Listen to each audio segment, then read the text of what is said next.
इस जजमेंट को देखिए, section 32 evidence act dying declaration के बारे में बताता है, जिसमें एक बात बहुत इंपॉर्टेंट है कि अगर डेथ बिल्कुल इमिनेंट है, होने वाली है, और उस वक्त इंसान अगर कोई बातें बताता है अपने मौत के बारे में, मौत से कनेक्टेड बातों को बताता है, तो उसको डाइंग डिक्लेरेशन कहते हैं और कोर्ट में वो बिल्कुल ब्लाइंडली एडमिसिबल है।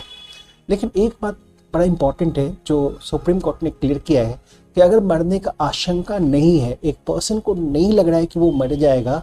पूरे खतरे से बाहर है, और उस वक्त वो स्टेटमेंट कोई देता है और बाद में उसकी डेथ हो जाती है, तो क्या जो वो स्टेटमेंट उसने दिया है, क्या वो statement under section 32 evidence act में डाइंग डिक्लेरेशन कवर होगा? आंसर कहा यस, वो स्टेटमेंट भी डाइंग डिक्लेरेशन कवर होगा। हमारे इस केस में क्या हुआ, एक लेडी जिसके हस्बैंड ने उसको गोली मारी और वो इंजर्ड हो गई, वो पुलिस को स्टेटमेंट देती है इन्वेस्टिगेशन के दरमियान कि उसके हस्बैंड ने उसको शूट किया, और उसके जो मदर इन लॉ है और फादर इन लॉ और ब्रदर इन लॉ है, इन तीनों ने उसके हस्बैंड को इंस्टिगेट किया।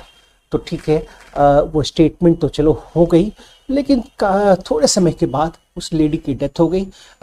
हस्बैंड को जो है एक्यूज्ड बनाया गया, लेकिन जो father in law, mother in law और ब्रदर इन लॉ जो है, इनको एक्यूज्ड नहीं बनाया गया। जब केस चला तो 319 की एप्लीकेशन कोर्ट में लगी और कोर्ट को रिक्वेस्ट किया गया, ट्रायल कोर्ट को रिक्वेस्ट किया गया कि डाइंग डिक्लेरेशन है और डाइंग डिक्लेरेशन की बेसिस पे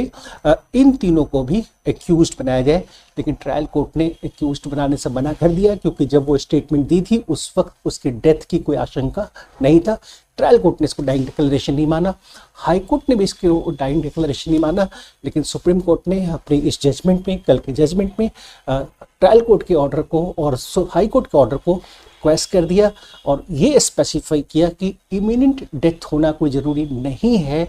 dying declaration under section 32 evidence act में कवर होने की।